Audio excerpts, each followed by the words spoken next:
So today we have Anika with us. Anika, thank you for joining the session. Thank you. It's my pleasure. Anika, please share some details about you, who you are, and where you're studying. Okay, so first of all, I'm Anika Bansal, and I'm from Delhi. And right now, I'm studying in Vilnius Tech University in Lithuania. My course is mechanical engineering, and I'm about to enter my third year. And of course, I went through Indo European during COVID time. In 2020, that's when I started my studies, and since then it has been an amazing journey. So Anika, you are in second. You just finished your second year. Yes. So Anika, you are now in Vilnius Tech, and I know you because I know your Mamu, right? He's one of my best friends, and we met through him a few years back. And then one day, suddenly, Anika decided that she wanted to go abroad, and we had a chat. And after doing a lot of research, and we discussed about a lot of universities. And then she said, I want to do mechanical engineering. Mostly we have seen girls not doing mechanical engineering, but Anika has this, aim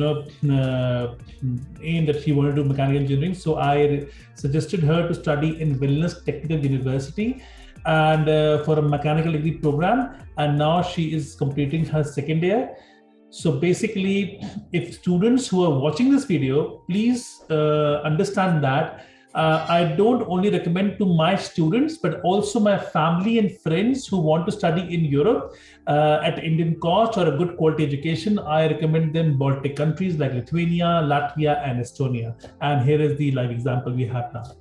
So Anika, I think my questions today is going to be, something not related to admission or visa, right? I think there is no experience can be completed without student's experience.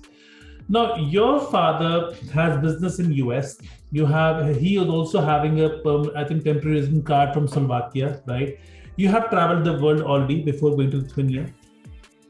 Tell me, why did you actually choose Lithuania after doing all the research work? Okay, so some of the reasons are already the ones that you mentioned. First of all, the study cost, and not just the cost, but it also is giving quality education. So you're getting quality education at economic prices. And then, if you remember when we did the research in other countries, even if the fees is less and the quality of education is good, the living standards are costly. But in Lithuania, I would say all three of them are economic. It makes complete sense. And my father even told me, I was a bit worried that is the university costly or not, because of course, even if I roamed around the world before going there, I did not know what are the economic cost of universities. But he said, it's cheaper than India. If you would do engineering in a private university in India, the fees is cheaper, the living expense is cheaper, and the most important thing is I learned to be independent. I learned to be by myself. So these three, and of course these four are the major reasons I chose Lithuania. And then there are more reasons why I chose Vilnius Tech University. It's because, if you would check their website, you would see they have, a factory called Link Fabricas. They just have everything you need to, get the practical experience, not just the knowledge. So those are my reasons. Okay. So in this conversation, what I can pick is the first thing was that the cost to the education, which was compared to India, which I always tell people, that, but a lot of times people ask me, that how can they teach so economical? So I tell them, about the public universities not charging high tuition fee, not making money. Is it correct statement? Yes, I would agree. So for example, in India, even when I talk to my friends, they tell me they keep have to paying something for maintenance, for AC, for computer services. Just every year, every month, they are paying some extra costs that are not included in their fees. And for example, me, ever since I've been enrolled, the only thing that I'm paying is my tuition fees. And I don't even have to buy books because everything is available online. Everything is accessible. There are libraries that are lending books, and just I cannot see anywhere they're extracting money for me for the benefit. They're not asking for money anywhere where it's not necessary. So that point, definitely I would agree. Okay, now I didn't know that in Indian universities they ask money every month. Do they really do that? Yeah, even in school, if you can ask all the students that are applying, in school they would ask that, this fair is happening and you have to contribute this much. Yeah, But even in university, for example, a competition is happening, so they ask you to pay. But for example, in Vilnius Tech, okay, I can give you an example. I am in ESN organization, I'm the vice president there. So I had to attend an ESN meeting in Portugal. So I thought the admission fees was 100 euros. I thought I'll have to pay by myself, that's a lot, I want to learn. But the university vouched to pay the admission, the sorry, not the admission, but the entry fees for me, and they paid it. And I just went there, attended the meeting, gained the knowledge, and gave a report on what I learned. So that I would definitely like to highlight, that they are willing to pay those expenses that other universities ask you to pay for, in India at least. Okay, that's the. And I know ESN, but I think a lot of students who don't know what ESN, I think you can explain them what does the ESN mean. Definitely. So ESN, it's a Erasmus student network, and it's a student organization which helps you, integrate into the country you're going into, at least in Europe. So for example, in Lithuania, when you'll apply there, you'll get an option to choose a mentor, someone who can help you understand there, and things you need to bring, things you need to do. And when you go there, what are the good places you could eat, visit, just a lot of things. So they are also a part of our organization. And other than that, we do events. So for example, when you'll come there, you will be welcomed by us with a welcome party, with events. And we also help in organizing orientation week, which is happening in September starting. So this is what we do, and we are actually volunteers. We are doing all of this for exchange students that come from other countries in Europe, and full-time students that come from anywhere in the world. Wow. So I think for students who are going to Lithuania, to Vilnius Tech, please note that Anika can really help you in understanding the new culture and adjusting in the first few months. So now you can approach her as well, because as she's just mentioned that she is looking after the incoming full-time student also from non-European countries. Next comes is, so money point of view, great. I think it's value for money. We discussed on that. I think we have done this a lot of time with a lot of students on money, but I think everybody knows it now pretty much. It's cheaper. Now the question comes is that when we say low tuition fee, next thing comes, this is very understandable now to parents, to students, right? That I'm going, it's an IIT rank university, it's a partner of Delhi IIT also, so everything is fine. But next question comes is that people have a mindset in India that IIT is a good institution. It has a quality. Now, can you compare the Vilnius Tech with IIT of India, keeping in mind that, of course, within Lithuania, it's number one, but also in the worldwide ranking, it's close to IIT only. Right? Do you think it's actually comparable with both the institutions? I would say yes, in a different point of view. So first of all, I would like to highlight you should check the world ranking of IIT. Before doing any research, I thought that IIT would be in top 10, top 5. No, it's not even in top hundreds, So first that. Secondly, of course, yes. So first of all, this also brings the point that why I came to Lithuania. Lithuania, the universities in Europe in general, they don't have such competition and such strict criteria to get into the university. For example, IIT. In India, I think everyone would agree that to get there, you need to not just have a genius brain, but a super genius brain. That I would want to say, to clear the exam. Even if the course there is not as hard as you think it is, but the entrance to there, they want you to have the knowledge already that you're supposed to get in the university. So that I don't think it's here in Europe, or especially in Lithuania. For example, in Vilnius Tech, I learned those things that I would have had to prepare for an exam that I haven't been trained for. So when I got to Vilnius Tech, now comparing to IIT, I checked IIT's websites. I tried to study that how are they giving us the practical experience, because as an engineer, I don't want to talk about theory, I want to talk about the practical knowledge. And as I mentioned about Vilnius Tech, I saw their initiatives that they have, practical laboratories in the factory where you can just go and enroll. It's a separate course, not from your studies, to learn how to work with, tools and the safety and everything. But in when I was looking for IIT, I just saw that they, expect you to have all the brain in advance. And I don't think that's a healthy culture, to expect a student to just know everything and then come as a genius in the university, instead of coming there to learn and then, become an engineer. So from that point of view, I completely agree with you. I think I have another, I think I can add into your conversation, and I'm sure after this, a lot of people will start thinking.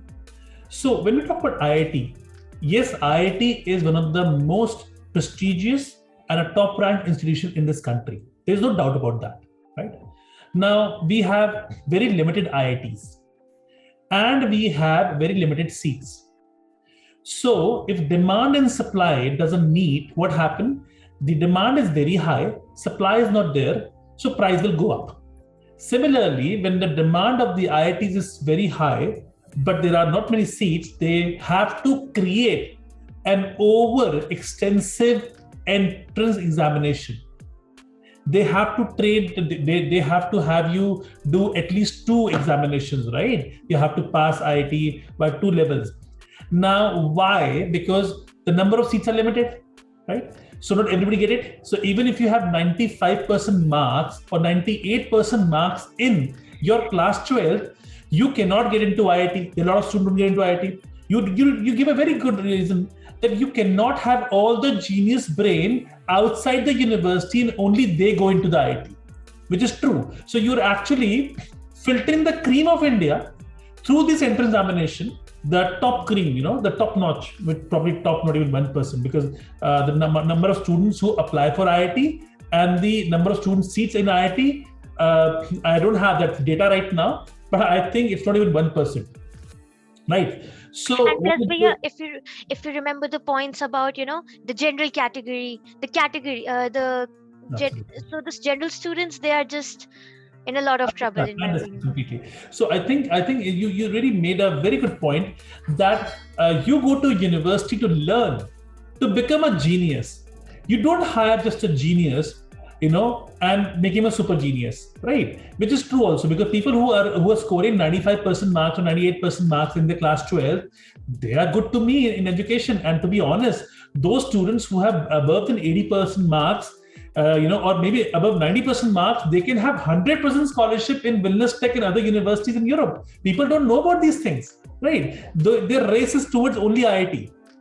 So I think now, after watching this video and this conversation, they will think, if student is getting this much of marks, he's a good student. He deserves to go to a good institution at a very affordable price. And this is where Europe come into the picture, right? Because Vilnius Tech is there, Tallinn Tech is there, Czech Tech is there. Now you're in Czech Republic. What are you doing in Czech Republic? Maybe you can share with us what exactly is the plan. Yes, definitely. But before that, I wanted to add one more thing. So, for example, Czech Technical University in Prague. If you would see that university, it's considered a very prestigious university, and it has been there for longer than just.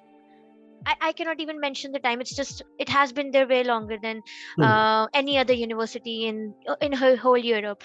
And imagine, for example, if you don't have good marks, or if you think you don't, actually you do, but if you think you don't, they also have external entrance exams that you can give to prove yourself. And as Bhaiya said, that even if you scored 90%, that or even 80%, it doesn't mean that you're not smart. You're supposed to learn, and that's what it should happen in universities. And about what I'm doing in Czech Republic, so that's also a good thing about Vilnius Tech University. It's a part of Erasmus Plus program, so you can go for exchange semesters in any other, not just in Europe, actually out of Europe as well. So I had option to go to Taiwan, Chile, Peru, Turkey, or even in Europe, Italy, Spain. But why did I choose Czech Republic? Again, the same reasons, that the university there has been for so long. They follow the standards of Vilnius Tech. They don't want the student to be super genius. They just want the student to have the urge to learn, So they just ask for motivation letter and everything. They just want to see that, you want to learn. And that's why I'm here doing my exchange semester. And now it's about to end. And again, of course, in mechanical engineering. Okay. So now after finishing 2 years in education, a lot of students ask me about internships options for bachelor students while doing their education. Do you think you have internship options in Lithuania or in Europe for students who are coming for bachelors? Okay, I want to highlight a point that I met a lot of students coming to Lithuania, and at first they are just thinking, this place is not good, we don't have opportunities and everything. even if you are in India, even then opportunities won't come to you. You have to look for them. So, and it won't come to you in 1 day or 2 day or even a week after you arrive. It will take time. You have to look for it. You have to gain skills, and even that takes time. Just like I'm telling you about IIT, that you don't have to be a super genius from start, but you can develop your skills in the similar way. For internships also, you can, develop your skills, do courses. So there are opportunities, but for that you need to, look for them. And not just in Lithuania, even sitting in Lithuania, you can get internships from different companies in Europe, and with a stipend, definitely. But for that, you don't need to have the mindset that, the university will bring it to you. And also, I wanted to highlight, the university also brings it to you, but that's another point that I'll get to. So basically, you need to look for it. You need to search through LinkedIn. You need to know what kind of job sites they're using, where you can find the internships, what are their requirements. For example, you found a requirement, but it needs a little bit knowledge of sales in advance. You can find some courses on some website, do them, and then instead of work experience, you can show your education experience, and then definitely you would get the internship. Also, in Vilnius Tech website, when you get the access to your study portal, there is also a page where you can check the internship opportunities offered to Vilnius Tech students. There's a separate section for that. So my first internship was given to me through that portal. Of course, it wasn't easy. It took me some time to get there, because at first when I applied, I wasn't eligible for any of them. But then it took me time to gain the skills, and then they finally thought that, yeah, I am eligible now, and then I was able to apply. But again, it's not university's responsibility. You have to gain the skills, and then you have to look for the opportunities, and that's when you'll get all of them. Very true. I think you have explained quite well about the internships, and I think the students have now understood that what is the best way to get the internship. When we talk about student life, because this video is all about student life, and what are you going to get as a student in Lithuania. So people say, because they're ex-Russian countries, which is very true. Lithuania, Latvia, Estonia were ex-CIS countries. They came into Europe quite lately. They are the latest ones, maybe a 1.5 decade back. The question is, people say these people don't speak much English there. The education quality of professor, the training the professor gives you, they're not very good. You are a student. You have been there for 2 years, right? You must have seen multiple professors giving lectures. You must have seen multiple students giving the feedback. What is your feedback about Vilnius Tech? I'm going to fix to the Vilnius Tech only.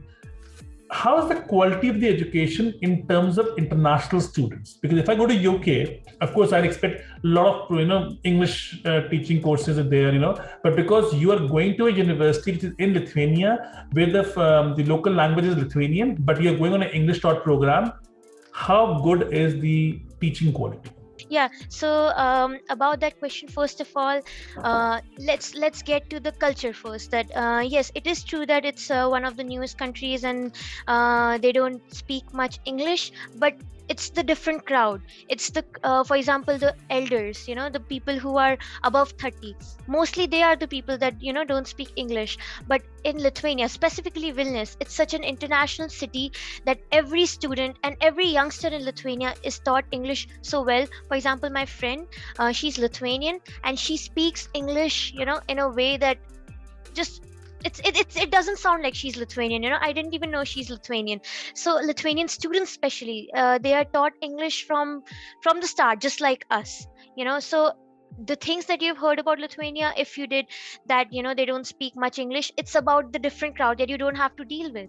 You have to deal with students, you have to be around students, live with students, and socialize among them, and they speak English.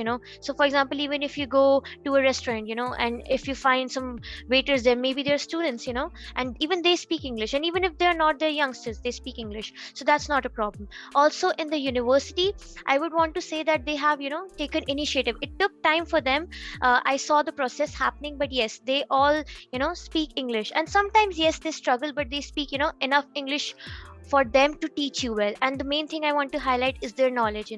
They know their stuff, in English, and then they're able to communicate. And in your class, your classmates, for example, there are two batches always: Lithuanian batch, international students batch. So if you're worrying that you have to study among Lithuanian students and then you might not have international students around, it's not true, because they have separated Lithuanian batch because they feel the same towards us, that they'll have to study between people who speak English.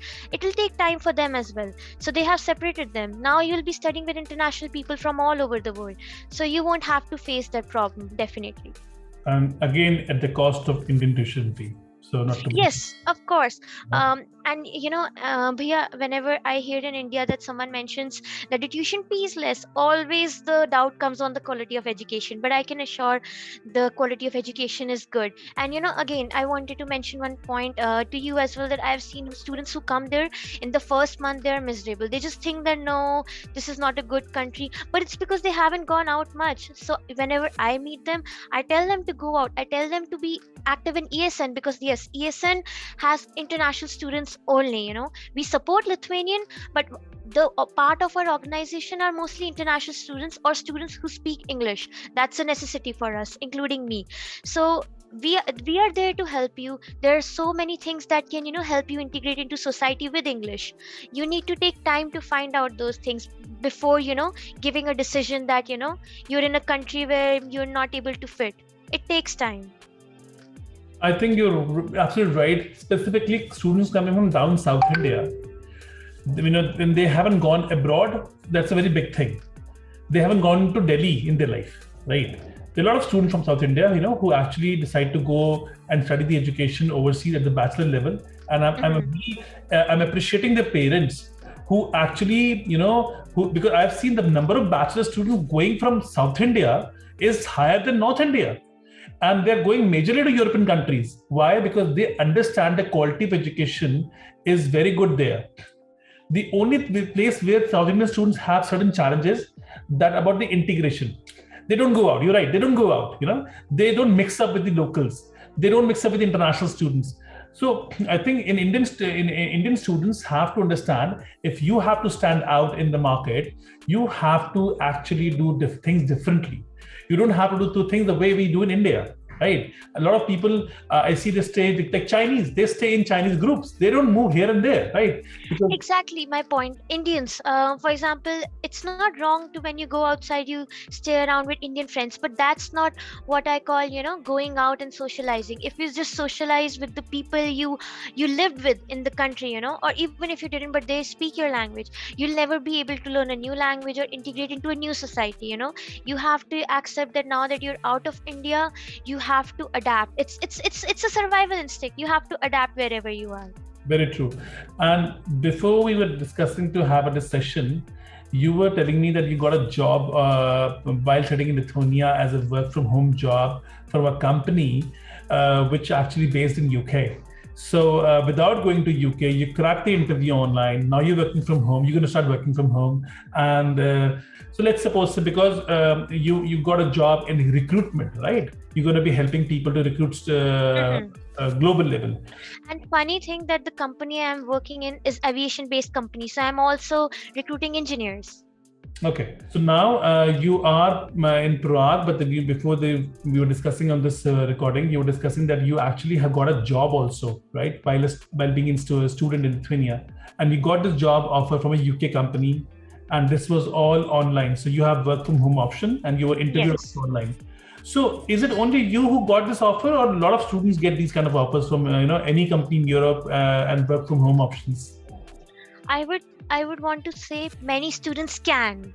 They didn't, but they can. So what I think I did differently is I did not stop looking. For 2 years, I did so many internships, so many part-time jobs, and even commission-based jobs. And I gained skills and knowledge. So for example, I'm doing recruitment. So I tried to, know what the market has. For example, if you think you want to do an internship as an engineer, then you need to see what kind of softwares they're using, what kind of tools they're using, what kind of knowledge they need, what kind of certifications they're looking for. And it will take time. For me, it took 2 years even in recruitment, so it's going to take time. And so in those 2 years, when I did all these things, even though they didn't make my resume a bit broken, that I had 3 months, 2 months, 6 months, but they saw that I gained the knowledge, I gained the skills, and I am open to a full-time opportunity where I can dedicate myself. And that's what got me the interview. And after from the interview part, it was me, you need to learn communication skills. So my communication skills and how I'm presenting my skills, that also matters. So I presented my skills and my knowledge, and that's how I landed the job. I think you described it quite well. If the student wants, they can actually get whatever they want, which is very true also. About the so student life, you already mentioned costing. You mentioned how and IITs can be compared easily. It's a quite correct statement. When it comes to student life, accommodation play a very important role, right? Because you go to the university, you come back, you need a decent accommodation to get relaxed and chilled out, which is also very important. Are you living in a hostel, or are you living outside the hostel? I'm living in a dormitory, but I'm about to move out. Okay, so in the last 2 years, how much you were paying per month? 110 euros, which is in INR about 9,000. About. Is it worth paying the quality of the housing? Yes, definitely. But here also I want to say that I have seen students, and one of my mentee, one of the person I was mentoring who came from India, he or she, when they came to the dormitory, they felt it was not good. The reason, because the space was smaller. But for me, the quality is amazing. It's clean. It's just the right amount, and you are a student. You're not in India anymore. So that's I would say that we have the perfect space, that you need for the rent that we are paying. So we have a different shower room, a different washroom than the room. It has double beds. It's very spacious. We have study table, fridge. Everything is good. And for the price I'm paying, other students envy us, whoever lives in the dormitory. Okay, so basically and I think after some time you have to leave the dormitory as well, and you have to move out. There's something as well like that? Because the new students can get the space. Honestly, no. They are struggling because of their kindness, but yeah, their kindness says that as long as you're a student, you can live there. And even after you're not a student for 6 months, they won't kick you out right away that you finish your degree today and just get out. No. So they will let you stay for 6 months, and let you progress. And in some cases, they even let you stay for 1 year if you haven't found any accommodation, which is not that difficult. And for me, I'm moving out not because of the dormitory, but because now I want to outgrow my space. 2 years dormitory life was amazing, being around students, being able to give these advices to students or taking these advices from students. It was, amazing time for me. But now I would want to live near the place I work or near the place I visit often. So that's the reason now, but not because of the dormitory. The dormitory still is amazing. The price still is amazing.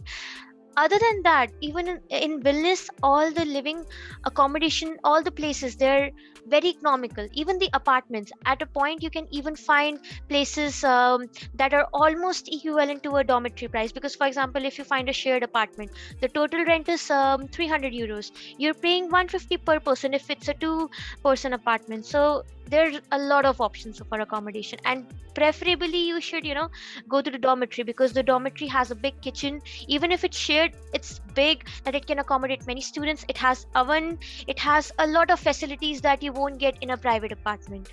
So when we talk about Erasmus exchange, you went to Lithuania to one university, Vilnius Tech, and now in your second year, in the 4th semester, you are doing in Czech Republic. While doing in Czech Republic, you are paying any tuition fee extra for this? No, I wanted to mention that point. As I said, that I'm not paying any extra fees. I just paid fees at Vilnius Tech University just like a normal student. And I'm also getting money to do, this exchange program. That I really wanted to mention. How much are you getting? 420 euros per month. Per month.